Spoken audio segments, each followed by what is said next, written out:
저희는 지금 한 2주간 동안 계속해서 은사에 대해서 좀 공부하고 있습니다. 굉장히 은사는 많은데 여러 가지 은사가 어떻게 되는 것인가에 대해서 기본적인 이야기를 좀 했는데 제가 반복하는 이유는 꼭 필요한 것은 여러분이 하셔야 되는데 못 들은 사람이 있을까 봐 좀 반복하겠습니다. 교회마다 은사는 다르다. 사람마다 역시 은사가 다르다는 것이죠. 왜냐하면 자꾸 내가 있는 것만 자꾸 이야기하는데 그것이 아니라 성경에는 약 28가지 한 30개 정도의 은사가 있습니다. 우리는 지금 항상 고린도 교회에서도 9가지 은사를 말하면서 그 은사를 자꾸 주장하는데 물론 외적인 은사도 중요하지만 내적 은사도 중요합니다.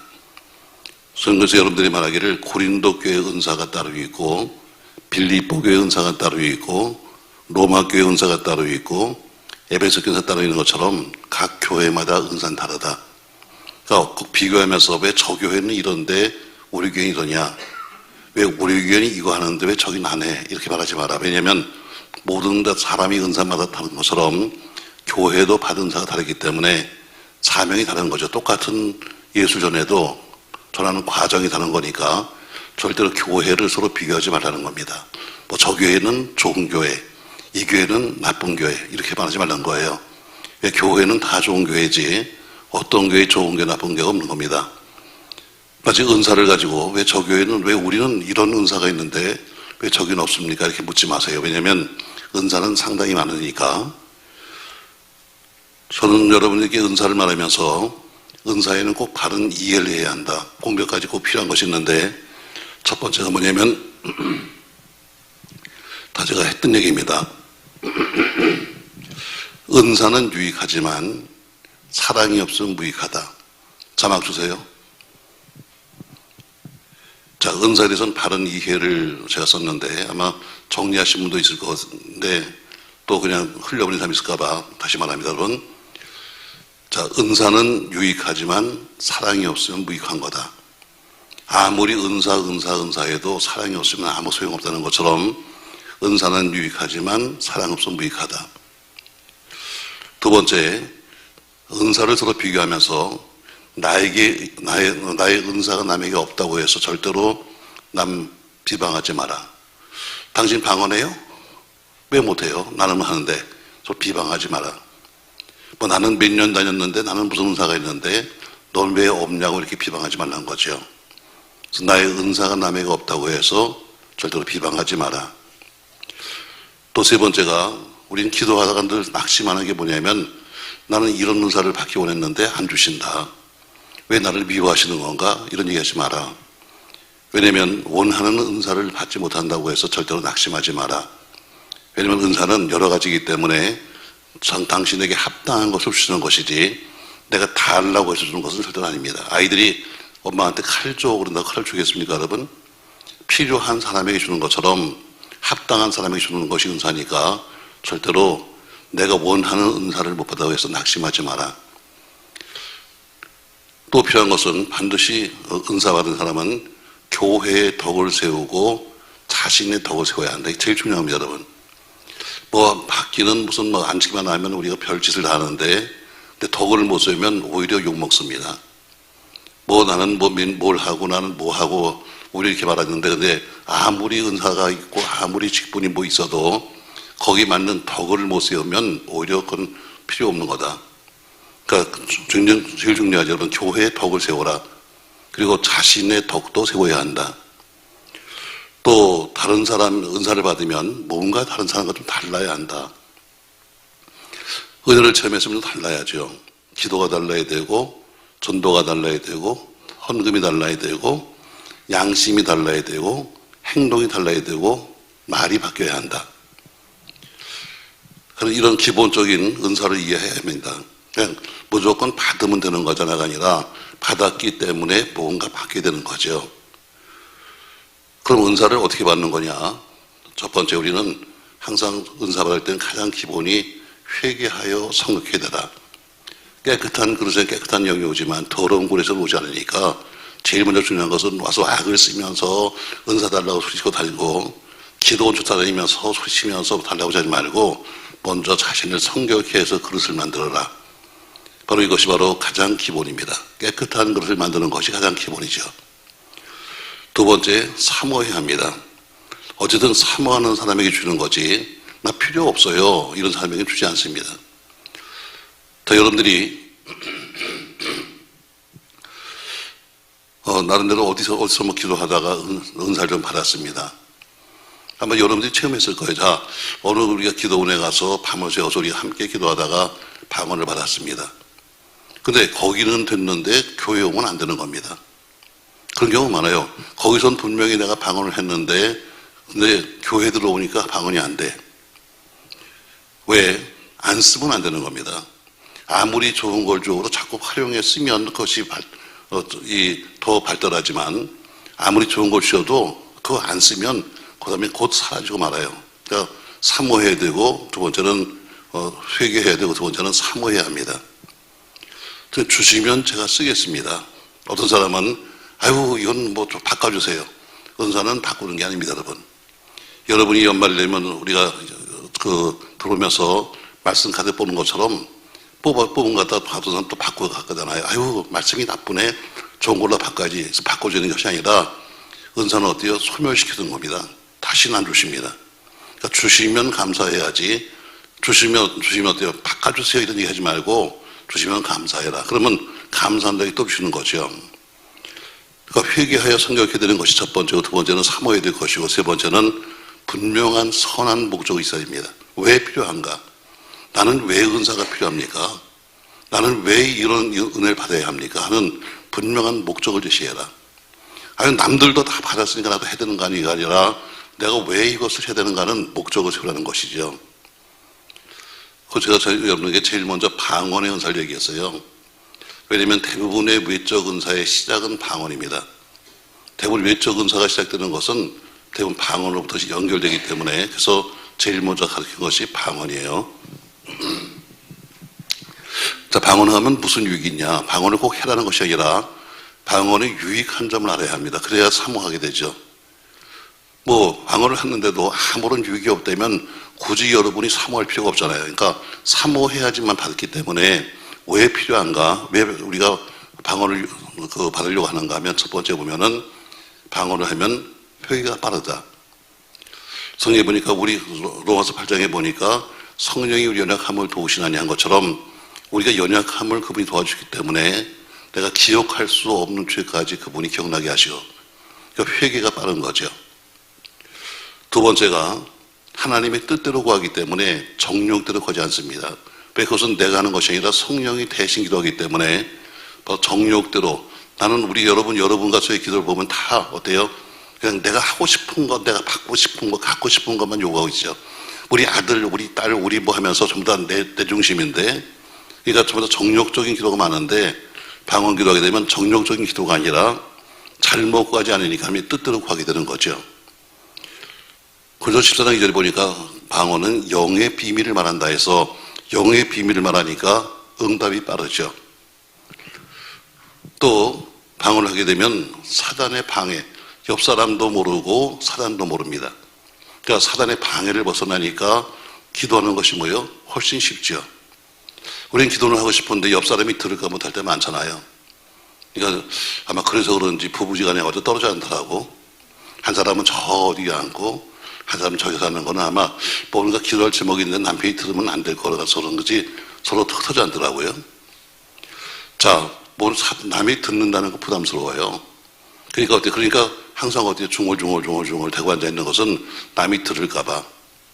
또 혹은 기도해도 어때요? 사단이 들어서 방해할까봐. 영적으로 방해하고 육적 방해할까봐. 근데 사단의 방해를 벗어나기 때문에 기도가 편하다는 것이죠. 또 하나님의 뜻대로 기도하니까 응답이 빠르고 그리고 내 응답이 아니라 내가 원하는 응답이 아니라 하나님이 원하시는 응답으로 나온다는 거죠. 뭐 뒤에도 나오겠습니다만 지난번에도 그런 얘기 한번 했어요.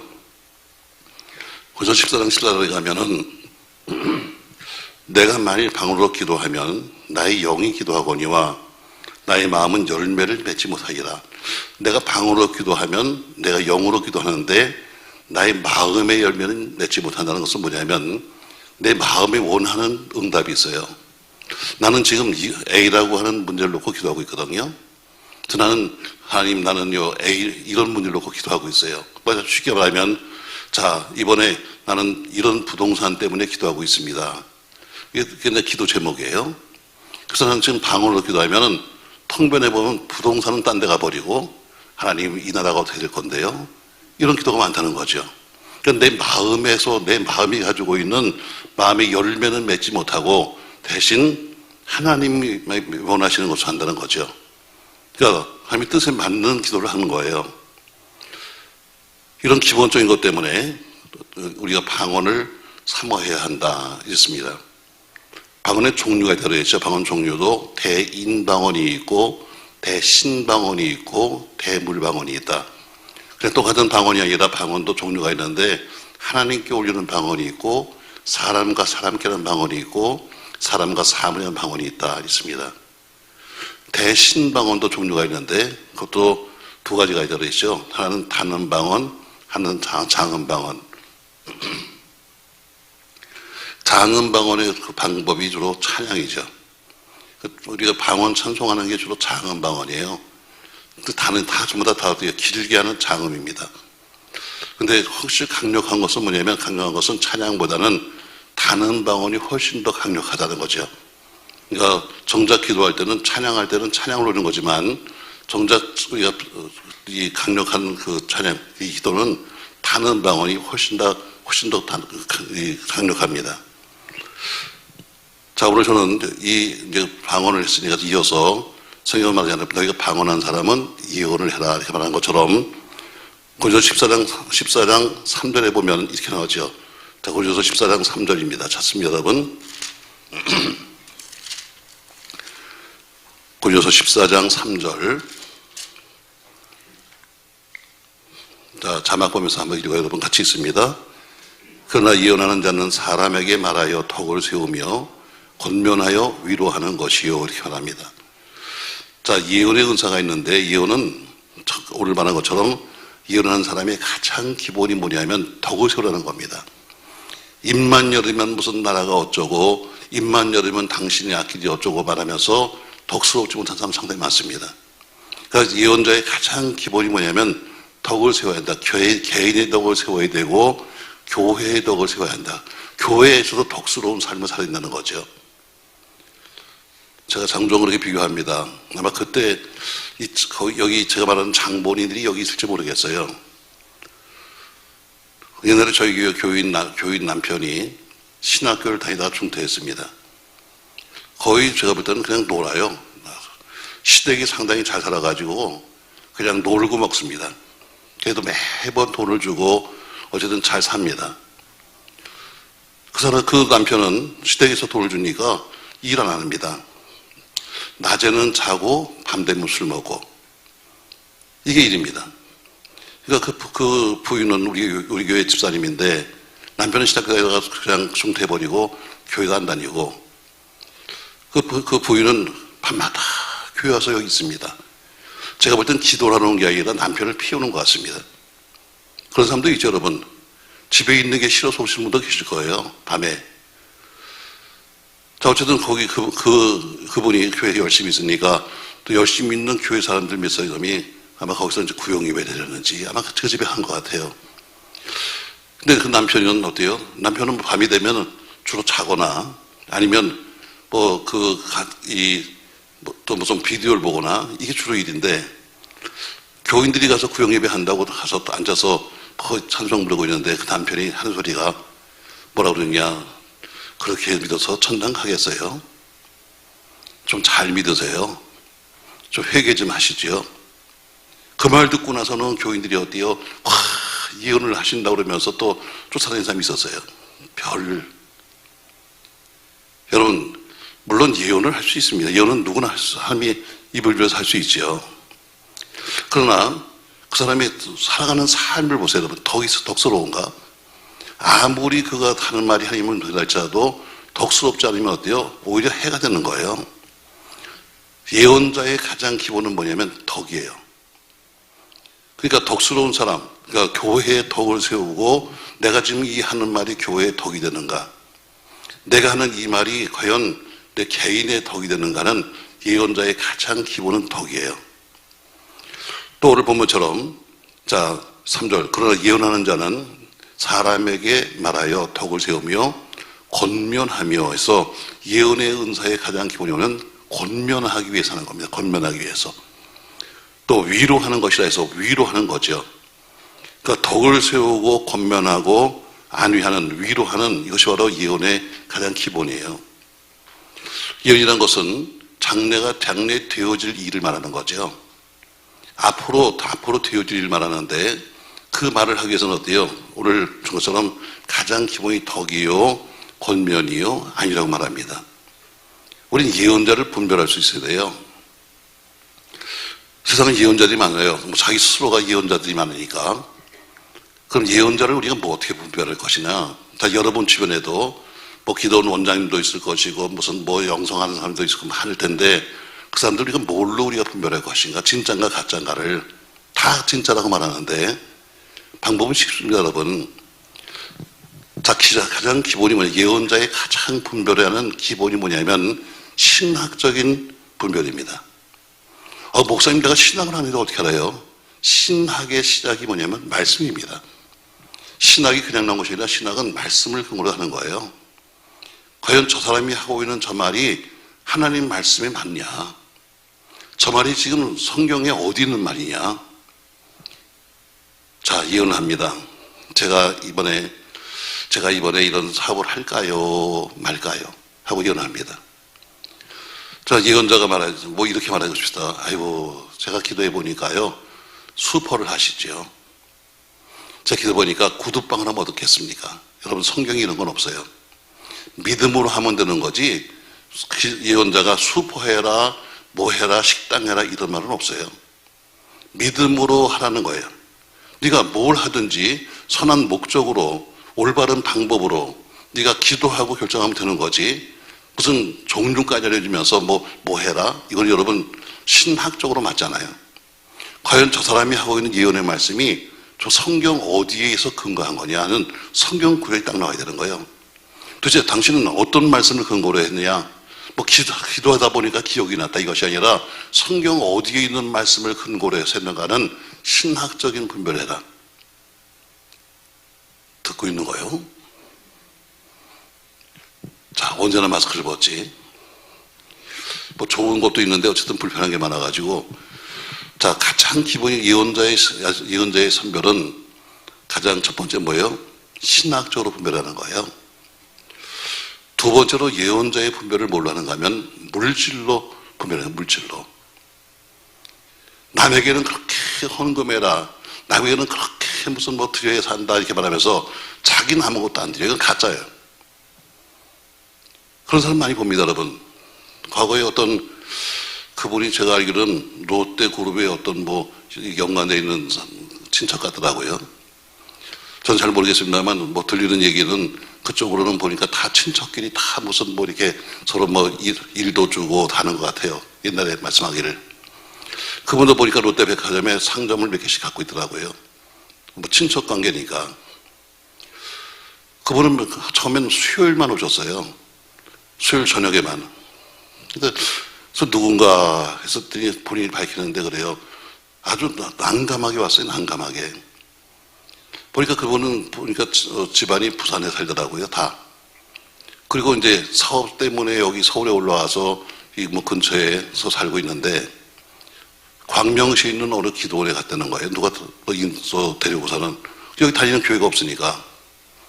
갔더니 가자마자 딱 들어갔는데 원장님이 뭐래요? 너 나가. 이 사람을 미치게 만드는 거예요, 여러분. 여러분 비싼 점쟁이들은 그러는 거예요. 손님이 오면 너 나가. 빨리 나가. 왜? 이게 벌써 사람은 어때요? 사람을 흥분하게 만드는 거지. 왜 그러는가? 너 때문에 너희 집이 안 되잖아. 너 때문에 지금 너희 집이 안 되잖아. 여러분 이러면 어때요? 깜빡 죽는 거예요. 그러면서 결국에는 그렇게 한참 해서 어때요? 매번 갈 때마다 뭐 해라 굿하듯이 하더니 결국에는 뭐라고 나왔는가? 교회를 옮겨라. 우리 기도원으로. 이렇게 나온 거예요. 여러분 이런 건 없어. 그러니까 기도원도 반드시 어디요? 뭐 지금 시내에도 기도원이 많지만 기도원들도 반드시 원장님이 다니는 교회가 있어야 되는 거예요. 원장은 교회도 안 다녀. 원장은 섬기는 교회도 없어. 그냥 뭐 권사님, 무슨 뭐 전사님에서 했으면 뭐 영적 지도를 받을 사람이 있어야 되는데 영적 지도를 안 받아. 자기가 다 하는 거예요. 이게 틀린 거예요, 여러분. 기도원은 교회에 소속이 됐으면 기도원이 들어오는 모든 헌금은 교회로 가야 되고 교회를 통해서 그 헌금이 써야 되는 거예요. 자기가 와서 어때요? 기도 좀 받고 가면 가서 헌금 내고 가면 콩나물 사 먹는 거 그거 안 맞는 거야. 가장 기본이 뭐냐면 기도원을 하든 뭘 하든 간에 다 좋아요. 그러나 예언자가 되려면 물질로 깨끗해, 물질로. 자기가 물질이 깨끗한 사람이 남에게 물질을 말할 수 있는 거지. 자기는 헌금도 아무것도 안 하면서 매일 앉기만 하면 헌금하세요. 헌금하세요. 자기는 금식도 안 하는데 매일 금식하세요. 금식하세요. 여러분 이건 안 맞는 거예요. 본인이 먼저 해야 돼. 목회자도 그래요. 목회자도 가장 기본이 뭐냐면 본인이 먼저 하는 거예요. 본인이. 교인들에게만 무슨 헌금회가 아니라 교인들에게 헌금하기 전에 먼저, 그러니까 목회자가 힘든 게 뭐냐면 먼저 항상 본을 보여야 되는 거예요. 여러분에게 있어서 뭐 건축헌금회라면 저희가 제일 먼저 많이 하는 거예요. 왜? 그래야지 할 말이 있는 거지. 자기는 무슨 뭐 핑계가 많아서 난 못하고 안 한다고 그러면서 남들 보고 할 수 있나요? 예언자의 가장 기본이 뭐냐면 말씀, 신학적으로 구분돼야 되고 저 번째 물질로 구분되는 거예요. 돈 얘기만 나오면 전부 다 아멘을 안 하고 가만히 있으니까. 여러분 얘기가 아니라 예언하는 사람의 얘기예요. 그럼 저 사람은 물질 문제는 깨끗하게 사는가? 여러분이 어디 가서 기도를 받으면 뭐 그렇게 가지 말래도 다들 다니면서도 뭐 예언 받겠지만 받으면 어때요? 그냥 받아요? 다 봉투를 내요, 봉투. 봉투 냅니다. 감사헌금이겠죠. 그 사람에게 수고비를 줍니까, 여러분? 감사헌금이겠지. 그럼 감사헌금을 했으면 어때요? 감사헌금을 했으면 하나님을 위해 쓰여져야 되는 거예요. 그렇죠, 여러분? 헌금은 누구에 쓰여져야 되는 거예요? 하나님을 위해서 쓰여져야 되는 거예요, 그렇죠? 근데 어때요? 그게 본인을 위한 돈이 아니에요. 근데 어때요? 다 본인이 쓰잖아. 이런 물질 문제가 틀렸다는 거예요. 세 번째 보면은 뭐로 분별하느냐? 삶으로 분별해요. 남에게 예언을 하려면 본인이 이렇게 살아야 되는 거예요. 그러니까 예언자의 삶이 어때요? 가장 힘든 거예요. 왜? 남에게 금식하려면 본인도 금식을 해야 되는 거고, 그러니까 그만큼 삶 자체가 깨끗해야 되는 거죠. 그렇지 않으면 예언을 할 수가 없는 거예요. 성경 여러분 수없이 많은 예언자들이 있었는데 그들이 어디요? 그냥 했나요? 본인들이 다 그렇게 그런 삶을 살면서 했어요. 그러니까 그 말씀이 권위가 있고 그 말씀이 하나님이 인정하시는 거지. 본인은 막 살면서 당신은 뭐 하세요? 당신은 뭐 하세요? 이러다면은 그 말씀에 권위가 있나요? 아마 그럴 거예요. 너나 잘해라. 너나 잘해. 야, 예언하는 목사야. 너나 잘해. 너나 좀 해라. 왜? 본인이 못하고 있면서 남들에게 실 수 없는 거예요. 그 교인 남편이 뭐라 그러는가? 자기는 교회도 안 나가면서. 하기야 근데 나중에 제가 지난번에 총회장 때 기성 측에 목사 안수하는데 갔더니 그 집 아들이 목사가 되더라고요. 거기서 만났어요. 그 집 아들이 목사가 돼서 목사 안수한다고 해서 만났어요. 근데 어쨌든 본인은 예수 믿고 신학교 다닌다고 했다가 중퇴해버리고 교회도 안 다니면서 남들에게 예언한다고 그래갖고 집사람이 그렇게 해서 예수 믿겠나? 하면서 이야기하는 그 자체를 또 믿고 다니는 우리 교인도 웃기는 교인들이고 아마 여기 계실지도 몰라 그때 그 사람들이. 또 그것을 말하는 사람도 잘못된 것이고 예언 그냥 무조건 예언 비슷하면 다 예언이지 않은데 반드시 기본이 뭐냐면 그 사람이 확실하게 알아야 한다. 신학적 저 사람이 하는 말, 저 사람이 하는 예언이 성경 어디를 근거하고 있으며 저 사람은 물질의 깨끗한 삶을 살고 있으며 세 번째로 삶으로서 분별해야 한다. 자기 못하는 것은 남에게 시키지 마라. 자기가 하기 싫은 건 남에게 하지 시키지 마라. 그러니까 예언자의 삶이 제일 힘든 거예요. 그래서 선지자, 선견자가 막 힘든 거예요. 미리 알기 때문에 힘든 거예요. 장래 되어질 일 미리 알고 그래서 미리 보았기. 선지자는 미리 아는 사람이고 선견자는 미리 본 사람이에요. 그 저 사람의 장래를 미리 보았기 때문에 힘든 거예요. 왜? 봤으니까 말하지 않을 수가 없잖아. 자, 제가 예를 들어서, 자, 앞에 오는 지견의 뇌를 봤어요. 그러면 어때요? 제가 말을 안 할 수가 없잖아. 그러니까, 때로는 그 말이 저 사람이 이해를 하든 못하든 해야 되니까, 선이나 성경은 항상 어디 가든지 대접 못 받아요. 오히려 핍박을 받을 수밖에 없는 거죠. 그런 삶을 사는데, 어떻게 이렇게 더럽게 살 수 있겠어요? 여러분, 예언자, 혹시 여러분이 아는 사람이 예언을 한다 할지라도 한번 생각해 보세요. 저 사람은 그렇게 예언할 수 있는 기본적인 자격은 돼 있는가? 그래서 성경은 얼마나 알고 있고, 또 그리고 물질로는 얼마나 깨끗하게 살고 있으며, 얼마나 삶으로서 얼마나 깨끗하게 살고 있는가를 한번 꼭 점검하세요. 이게 가장 기본이에요. 그 다음에 나오는 것이 예언에 대한 말씀이지, 이런 기본이 안 된 사람은 예언이 안 되는 거예요. 자, 예언의 은사를 정리하면서 예언의 은사는 덕을 세워야 한다. 반드시 개인의 덕을 세워야 되고, 은사는 교회의 덕을 세워야 한다. 또 권면해야 되며, 위로하되 반드시 예언자로서의 기본적인 자격을 갖춰야 한다. 입만 벌리면 예언처럼 말하지 마라. 우리 교인들도 어때요? 마침 뭔가 자기가 아는 것처럼 남들에게 예언하듯이 집사님 하면서 말하지 마라. 본인이 스스로가 남에게 덕스러운 삶을 사는 걸 꼭 기억하십시오. 아멘 시리면 그냥 끄떡하세요. 자, 예언의 은사, 그 다음에 능력 행함의 은사이다. 능력 행함의 은사. 성경은 능력의 은사라고 보지 않고 능력 행함이라 그래요. 자, 능력이 뭐냐? 저도 교회 이름을 능력교회라고 세워놓고 욕 되게 얻어먹었어요. 지금은 교회 이름이 여러 가지가 많습니다만, 과거에는 전부 다 어떤 지명을 따거나 일반적인 이름을 썼지, 성경이 나오는 걸 썼지, 능력이라든가 이런 이름이 쓴 적이 없었거든요. 아주 처음에 시작해서부터 끝까지 욕이 먹는 사람이 한두 번이 아니에요. 저희가 아파트의 마룻바닥에서 개척할 때 능력교회 했더니 저희 교단 목사가 제일 먼저 그랬어요. 아유, 능력도 많다. 아파트 마루에서. 이렇게 비꼬더라고. 제가 아주 그때 그 사람을 잊지도 못해요. 얼마나, 자, 처음 개척해서 마음이 막 들떠서 지금 가서, 지방에 가서, 제가 교회를 개척했으니까 젊은 사람이에요. 저보다 훨씬 더 나이도 어려. 교회 이름이 뭐요? 그래서, 능력교회입니다. 그러니까, 야, 능력 많네. 남의 집 아파트 마루에서. 이게 제 마음속에 얼마나 상처인지 몰라. 근데 그리고 1년 다음에 저희가 교회가 많이 부흥됐어요. 그랬더니 제일 먼저 연락해서 선교비 수혜한 사람이 그 사람이다. 줬을까 안 줬을까? 아빠, 둘 중에 하나야. 줬을까 안 줬을까? 안 줬어, 씨. 안 줬어. 도저히 마음이 용납이 안 되는 거야, 세상에. 처음에 개척해서 마음이 들떠가지고 와서, 그거 다 선배라고, 나이들이 어려도 선배니까 가서 목사 세계는요, 이 선배가 또 무서워요. 아주 한번 찍히면요, 평생으로 찍힙니다. 가서 신학교 4학년 때 가서 인사를 꾸벅하면서 제가 교회를 개척했다고 그랬더니, 선 목사가, 이름이 뭐요? 능력교회입니다. 능력 많네. 남의 집 마룻바닥에서. 아주 이게 얼마나 큰 상처인지 몰라.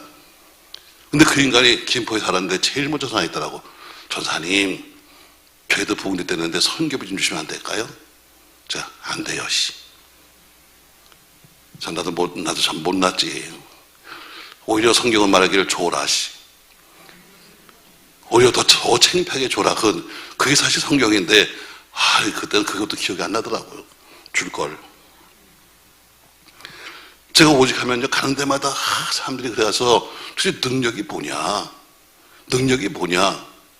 아유, 하나님 이름 좀 바꿔주세요.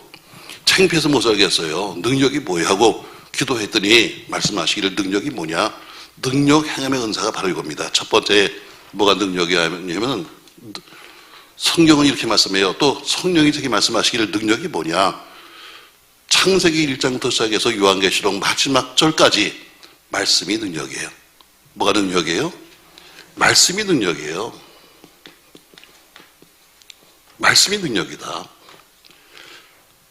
어디서 능력하면 이상한 짓 하는 거, 뒤로 잡아뜨리고 넘어뜨리고 것이 능력이 아니라 그것은 하나의 능력을 행하는 하나의 어떤 표시는 될 수 있겠지만 가장 기본적인 능력은 하나님 말씀이 능력이에요.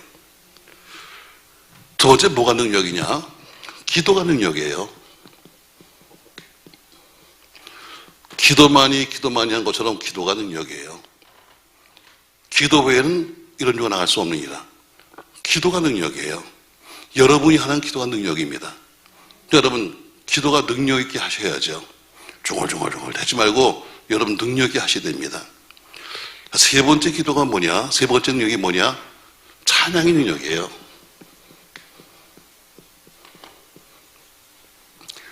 찬양도 능력 있는 찬양이 있고 그냥 부르는 찬양이 있어요.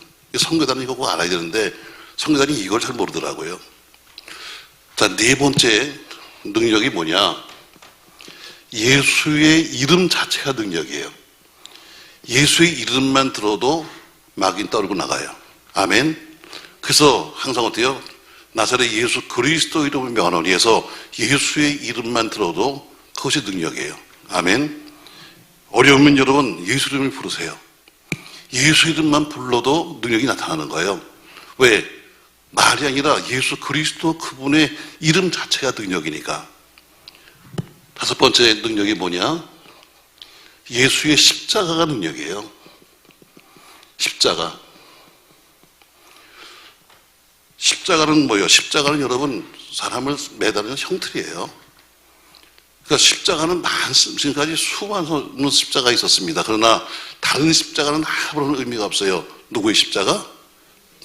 예수의 십자가만이 능력이에요. 비슷하게 십자가를 만들어서 아무리 해도 소용없어요. 예수의 지신 십자가만이 능력이에요. 아멘.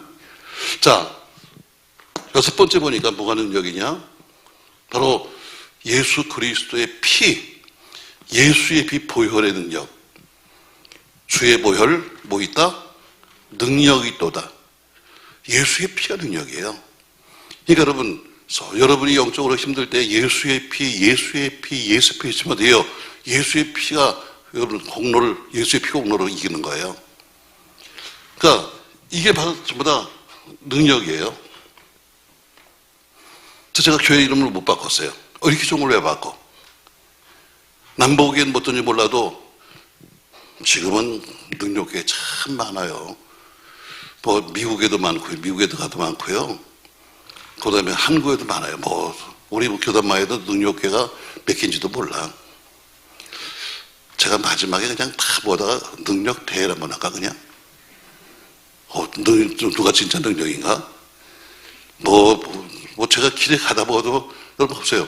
능력 기도원도 많이 생겼고 앞에다 붙여가지고 상계 능력, 중계 능력 이만 붙이면 되니까. 그때 옛날에 그랬어요. 저희 교회 나오는 상송철 집사님이 그랬어요. 목사님, 저 이름을 갖다가 가서 우리가 등록을 하재. 그래서 무슨 그것도 상표 등록까지 하냐니까 그래도 하자고 그랬는데 그때 해버릴 걸지. 왜 하도 많이 생겼으니까. 자, 성경은 말이에요. 능력은 능력의 은사로 안 부르고 항상 능력 행합니다. 왜? 능력은 행하는 거예요. 행하지 않으면 아무런 소용이 없는 거예요. 그러니까 능력은 행할 때. 자, 예수님이 지나가셨는데 혈류병 걸린 여인이 예수님을 보고 싶었어요. 그러나 도저히 사람도 많고 지금 혈류병 흘린 여인, 몸에서 피를 흘린 여인이 이 길에 나오는 자체가 그 당시에는 죽을 일이에요. 그 당시에는 유출병, 또 혈류병, 문둥병 이런 병에 걸린 사람이 기다리면 때려 죽여도 큰 문제가 안 됐어요. 이게 전염병이니까. 그러니까 그 여인이 어떻게 합니까 여러분? 예수의 옷자락만 잡아도 되겠다. 이런 생각으로 남모르게 슬그머니 가서 예수님의 옷자락을 딱 잡았습니다. 즉시도 병이 나았죠. 그때 예수님께서 뭐라고 그래요? 야, 누가 내 옷 만졌니? 이렇게 물었어요. 저들이 말합니다. 아유, 예수님, 누가 만졌겠어요? 그냥 사람들이 막 서로 밀다 보니까 어떻게 손을 댔겠죠? 아니야. 내게서 능력이 뭐였다? 나갔느니라. 내게서 능력이 나갔느니라. 이렇게 말씀하셨어요. 능력은 그래서 어때요? 나가는 거예요. 이해가 되나 모르겠다. 자, 분명하잖아요. 자, 누가 내 옷을 만졌어? 그 여인은 이미 어때요? 병이 다 나았습니다. 그래서 병 다 나은 다음에 지금 전혀 모른 척하고 있는데 누가 내 옷을 잡았니? 아니요. 사람들이 밀다 보니까 어떻게 그냥 만졌겠지. 누가 있으면 옷을 잡았겠어요? 아니야. 그래서 능력이 나갔느니라. 그 여인이요. 예, 제가 만졌습니다 하는 것처럼 능력은 행하는 거예요. 아무리 능력이 있어도 행하지 아니하고 가지고 있으면 소용없어요. 여러분, 악한 영들이 와서 역사할 때, 사단의 검사 역사할 때 여러분, 예수 이름으로, 예수의 피로, 예수의 십자가로, 할렐루야, 이기셔야 합니다. 아멘. 자, 여기 찬양의 능력을 제가 뺐어요. 찬양도 능력 있는 찬양, 올라가는 찬양이 있어요. 저에게 이것을 보이시면서 말씀하기를 이런 걸 보여주셨어요.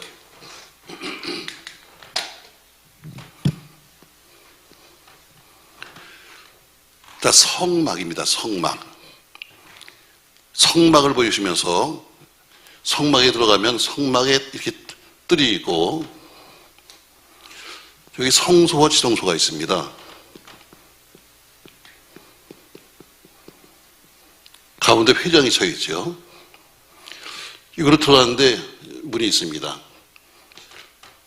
여기서 번제들이죠. 여기를 성전 뜰이라고 부릅니다. 여기는 성전 밖이에요. 자, 찬양을 불러도 성전 안에서 성전 밖을 향해서 부르는 찬양이 있습니다. 쉽게 말하면 예수 믿고 나니까 너무 좋아서 예수 믿지 않는 불신자들에게 당신도 예수 믿으세요. 당신도 예수 믿고 구원받으세요. 하는 찬양도 있습니다. 우리가 주는 복음성가가 주로 이게 많습니다. 난 예수가 좋아요. 난 예수가 좋아요. 다니면서 어때요? 예수 믿고 당신 구원받으세요. 이런 찬양이죠. 자, 이거는 뭐예요? 이거는 성전 뜰에서 부르는 찬양이에요. 성전 뜰에서 성전 밖을 향해서 당신도 예수 믿고 구원받으세요.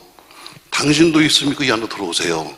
부르는 자기 간증적인 찬양입니다. 이거는 영적 찬양이 아니에요. 간증적인 찬양이에요. 간증. 내가 예수 믿어 보니까 이게 좋더라.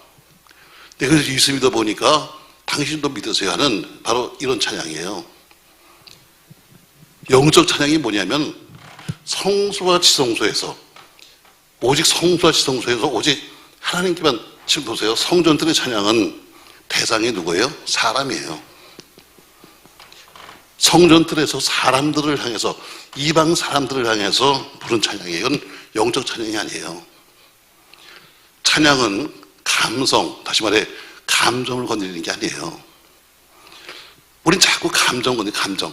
곡조도 감정을 갖다 건드리려고 그러고 자꾸 감정을 건드려서 감정을 끌어내려고 그래요. 여러분, 우리는 영성을 끌어내야지 감정 끌어내서는 안 돼요. 근데 그런 찬양들을 자꾸 부르는 거예요. 자꾸 감성을 가지고 어떻게 하면 삶을 울려볼까? 어떻게 하면 흥분시켜볼까? 이건 전부 다 이건 영적 찬양이 아니에요. 이거는 하나의 그냥 내가 예수 믿고 좋아서 당신도 믿으라고 하라 부르는 그런 성전들의 찬양이에요. 자, 여기 들어가면서 물에 들어갈 때 여기 제단이 있어요. 여기서 번제 드립니다. 번제는 뭐예요? 번제는 나를 드리는 거예요. 나를 죽여서, 이제는 내가 신앙생활 하면서 나를 죽이겠다. 그래서 희생제물을 드리는 거예요. 바로 번제 찬양이죠. 번제 찬양이 뭐냐면 하나님께 헌신을 다짐하면서 하나님, 이제 저는 당신이 살겠습니다. 세상 걸 버리겠습니다. 이런 내용의 찬양은 전부 다 번제 찬양이에요. 이건 성전에 들어가는 가장 기본적인 입구예요. 영적 찬양이 아닙니다. 이거는 하나의 세상에서 방황할 때 난 주님을 몰랐습니다. 다 간증적인 찬양이잖아요. 이제는 내가 믿음으로 살아보겠다고 하는 하나의 약속하는 번제 찬양이에요. 여기 가면 들어갈 때 물두멍이 있어요. 여기서 피가 묻었으니까 여기서 손을 다 닦아야 돼요. 다 닦아야 돼요. 회개 찬양이에요. 내 몸에 있는 묻은 것을 닦는 것처럼 이건 회개 찬양이에요. 자, 여기서 손을 닦고 들어간 게 뭐예요? 성소예요. 여기 성소와 지성소에는 오직 뭐예요? 하나님께만 드리는 거예요. 하나님께만. 영적 찬양은 뭐냐면 대상이 하나님이야. 오로지 하나님께만 드리는 거야. 아멘. 이게 영적 찬양이지. 우린 영적 찬양하면 손을 들고 폼을 잡으면서 이러면 아니 여러분, 그건 사람들을 향해서 부르는 감성이야. 우린 감성에 취해가지고 노래 가사 때문에 울기도 하고 감성 때문에 울기도 하지만 영성이라는 것은 뭐냐면 하늘문이 열리는 거예요. 그 문은 언제 열리냐면 사람들이 부를 때 열리지 않아요. 하나님께 올릴 때 열리는 거예요. 하나님께. 그 찬양을 선곡해도 이걸 찾아야 돼요. 이 찬양이 하나님이 대상이냐 사람이 대상이냐, 이것이 불신자가 대상이냐 아니면 민사람이 대상이냐, 이거 찾아야 돼요.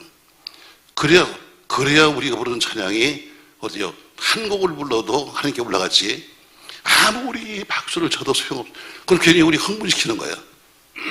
괜히 우리 흥분시키고 우리 마음을 들뜨게 만들고 하는 거지, 진짜 영적 찬양은 오로지 하나님께만 드리는 거예요. 언제가 오살리 기도원에서 한번 집회하면서 항상 먼저 찬양 부르니까 찬양을 부르는데 어떤 한 사람이 소리를 확 지르더라고요. 하늘이 열렸다. 그러면서 뭐예요? 지금 하늘에서 보화가 쏟아진다는 거예요. 그게 바로 영적 찬양이죠. 하늘이 열리면서 왜? 하나님께만 불렀으니까 오로지 찬양 자체가 어때요? 하나님께만 영광이야. 여러분, 찬양은 누구한테 드리는 거예요? 하나님께 드리는 거예요. 사람에게 드리는 건 복음성가라고 불러요. 복음성가. 서로가 나는 이렇게 믿으니까 너무 좋아. 예수를 믿으세요. 당신 난 너무 좋아요. 당신도 믿고 천당 갑시다. 이런 다 복음성가예요.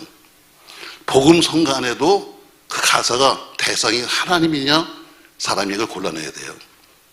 그걸 잘 골라야 영적 찬양이 되는 거죠. 찬양의 능력으로 있는가? 여기 있잖아요. 이건 찬양의 능력이 없는 거예요. 이건 사람을 향해서 부르는 감성이야. 영성은 어디냐? 영성은 여기서 나와요. 아멘? 이걸 고를 수 있는 사람이 영성 있는 사람이에요. 내가 지금 이 찬양이 영적인 찬양이냐 아니면 세상적인 찬양이냐, 사람을 위해서 부르는 거냐 하나님께 드리는 거냐, 이게 불러줘야 돼요. 이게 구분돼야지만 찬양의 능력이 나타나는 거죠. 능력을 행하는 거예요. 찬양도 어때요? 찬양도 내가 그런 찬양을 부를 때 하늘이 열리고, 사람을 불렀을 때는 사람을 부를 때는 사람이 감동을 줘서 그들도 하여금 당신도 오세요. 난 너무 좋아요. 행복해요. 하면 이거는 사람을 부르는 거고, 하나님께 드리는 찬양이 됐을 때 어때요? 하나님 받으시는 찬양, 능력이 찬양이 됩니다. 이게 선곡이 돼야 되고 이게 불러줘야 돼요. 우리 선거단이 꼭 이렇게 되기를 바랍니다. 할렐루야. 그게 굉장히 쉬운 게 아니에요, 여러분. 뭐 부를까? 뭐 부르자. 이게 되는 게 아니라 정말 기도하면서 그것을 찾아내야 돼요. 그러니까 이게 쉬운 게 아니죠, 여러분. 자, 오늘 예언연사 했어요. 예언연사는 어때요? 반드시 개인과 교회의 덕을 세워야 한다. 또 권면하고 위로하되 반드시 예언자는 소리가 선별해 봐야 한다. 무조건 입만 열으면 예언처럼 한다고 해서 아우 저 사람이 예언하네, 뭐 방언 좀 하면서 말이죠, 무슨 뭐 예언에서 하려고 말고 사람이 하는 말이 신학적으로 맞나? 말씀 어디 있는 거야 도대체? 근거가 뭔데? 왜? 반드시 성경 말씀이 근거입니다. 두 번째는 물질적으로 분별해봐라. 저 사람이 과연 예언을 할 만한 사람이 되는가? 본인은 그렇게 살고 있는가? 삶을 통해서 분별해봐라.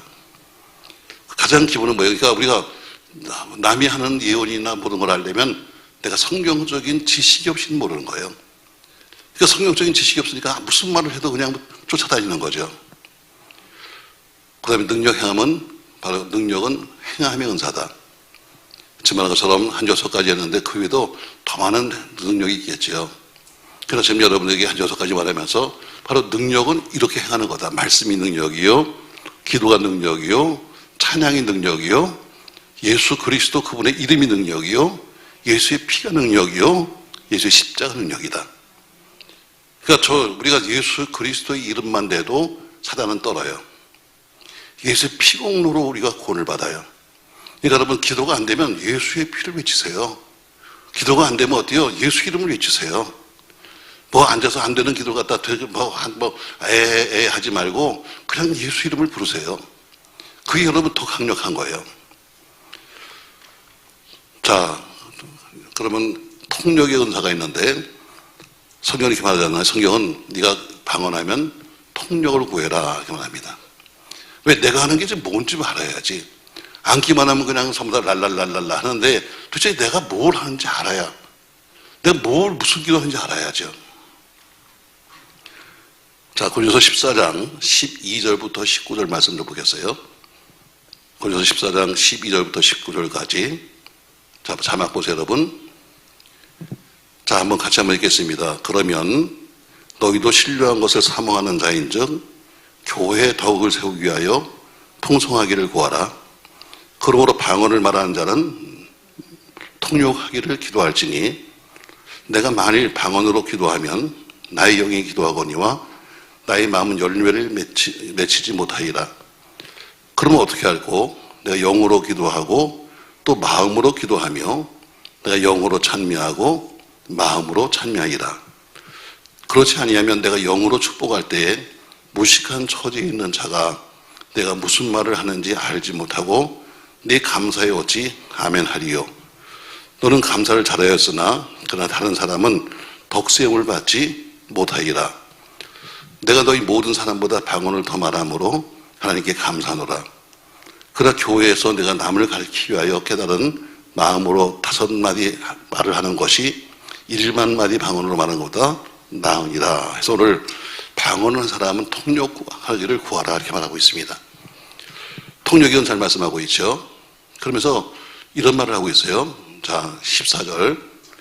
내가 만일 방언으로 기도하면 나의 영이 기도하거니와 나의 마음의 열매는 맺지 못하다. 아까 말한 거죠. 내가 지금 내 마음속에 가지고 있는 현실적인 내 문제, 지금 내가 지금 해야 되는 뭐 하나님 나 돈 필요해요, 집 필요해요, 여러 가지 지금 기도 제목이 있는데 이것은 여러분 마음의 기도입니다. 근데 방언으로 기도하면 내 마음의 기도는 열려있지 못해. 내가 원하는 기도의 응답이 오지 않아. 그 대신 뭐가 오냐면 하나님이 원하시는 기도의 응답이 오는 거죠. 이해되시나요, 여러분? 자, 그러면 다음 절 보세요. 그러면 어떻게 할꼬? 내가 영으로 기도하고 또 마음으로 기도하며 내가 영으로 찬미하고 또 마음으로 찬미하리라. 두 가지가 나와요. 영의 기도, 마음의 기도. 영의 찬양, 마음의 찬양. 두 가지가 나오고 있어요. 자, 그러면서 14절에 보니까 내가 지금 영으로 축복했어요. 내가 쉽게 말하면 사도 바울이 방언으로 축복을 한 거예요. 근데 무식한 자, 통역이 안 되는 사람은 무슨 내용인지도 모르면서 끝에 가서 아멘 하고 말아. 도대체 무슨 내용인지도 모르면서 남이, 지금 바울은 축복했어요. 자, 그렇지 아니하면 내가 영으로 축복했더니 무식한 처지에, 왜 오늘 여기서 무식하다는 것은 그 영예로 하는 기도를 뭐지 모르는 사람에게 하는 얘기죠. 네가 무슨 말을 하는지도 모르면서 어찌 내가 하는 말에 네가 아멘만 하냐. 내용도 모르면서 아멘을 하는 거예요. 그러니까 너는 감사는 잘했지만 그러나 다른 사람에게는 덕세움을 받지 못한다 하면서 말하고 있습니다. 자, 우리가 통역의 은사 그러면 굉장히 어렵게 생각해요. 사실 대부분의 방언을 하는 사람들은 거의 다 통역들을 하고 있어요. 근데 뭐가 통역인지 모르는 거죠. 자, 오늘 이렇게 말하죠. 내가 영으로 기도하는 기도, 마음으로 하는 기도. 자, 여러분은 지금 여러분이 뭐 방언을 한다면 지금 여러분이 지금 방언을 하고 있어요. 속으로 마음속으로 어때요? 자, 지금 나는 내 자녀가 이번에 입시에 잘 되기를, 입시에 합격하기를 기도합니다. 그리고 입시 기도를 하고 있어요. 여러분은 이게 기도 제목이에요. 그래서 여러분 나는 그렇게 마음으로 기도하고 있는데 방언을 하게 되면 입의 기도는 뭐예요? 똑같아요? 달라요? 똑같아요? 달라요? 다르죠. 자, 그처럼 오늘 여러분이 기도하게 되면 여러분은 지금 입으로 지금 남들에게 기도해요. 근데 여러분의 머릿속에는 또 하나의 생각이 지나가요. 나는 지금 방언한다고 지금 나는 지금 자녀를 위해서 기도합니다. 이번에 있잖아요. 애가 좋은 학교 들어가게 하시고 하고 여러분 지금 방언을 한다고 하는데 머릿속에는 또 하나의 다른 기도가 지나가는 거예요. 마음속엔 또 다른 하나가 지나갑니다. 이게 보면 여러분 바로 우리는 통역한다고 그래요. 그러니까 나는 지금 내가 지금 하는 기도와 다른 기도가 내 마음속으로 지나가. 내가 하는 기도와 다른 기도가 내 머릿속으로 지나가. 저런 사람은 전혀 이게 뭔지 모를 거야. 뭐 그런 기도를 해본 적이 없으니까. 바로 우리는 그게 바로 통역이라고 그래요. 통역에도 두 가지가 있어요.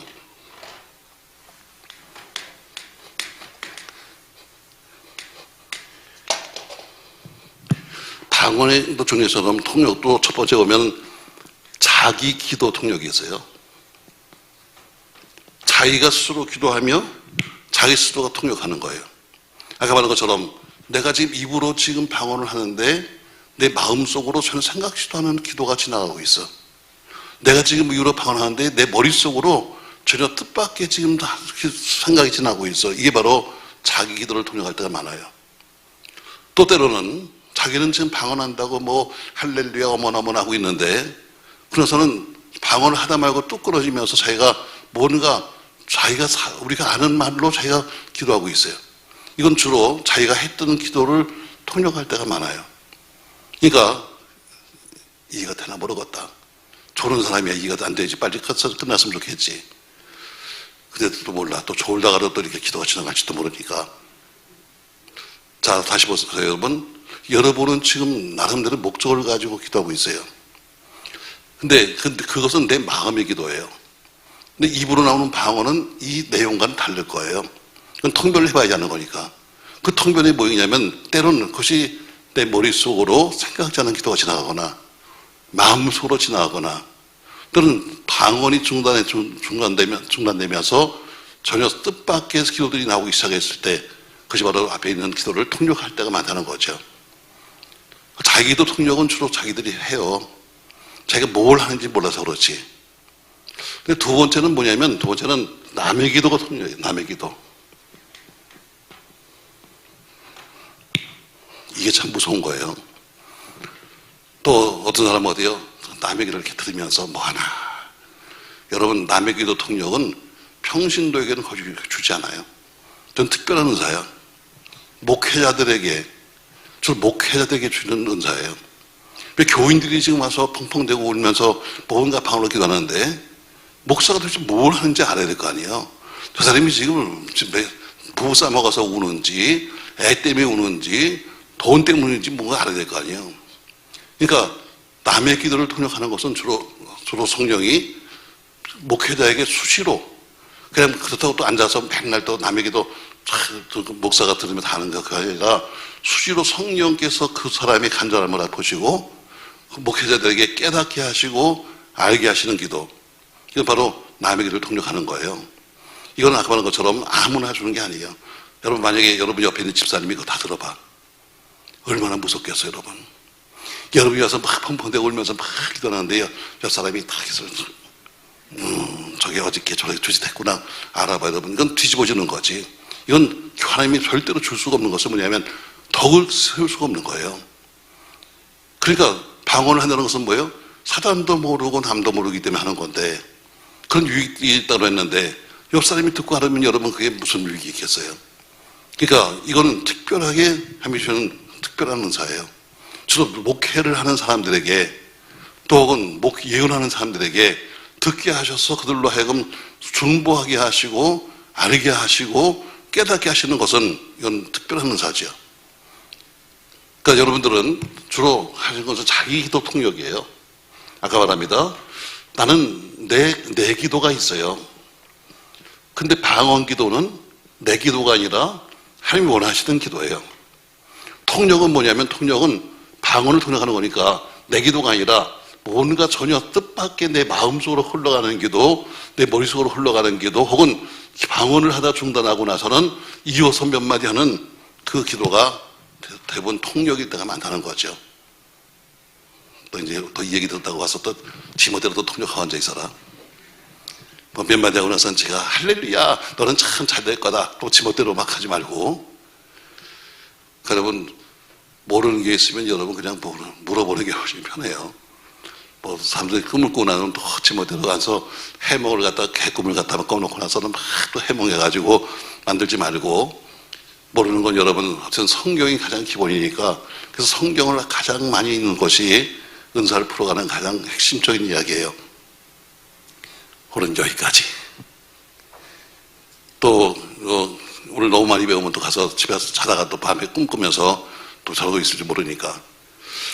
여러분, 은사는 무궁무진합니다. 아까 본 것처럼 절대로 남들과 비교하지 말고 은사는 유익을 해주시는 거예요. 유익을. 교회에 유익을 끼치기 위해서 개인의 유익을 끼치게 해주신 거니까 유익된 삶을 사시기를 주의 이름으로 바랍니다.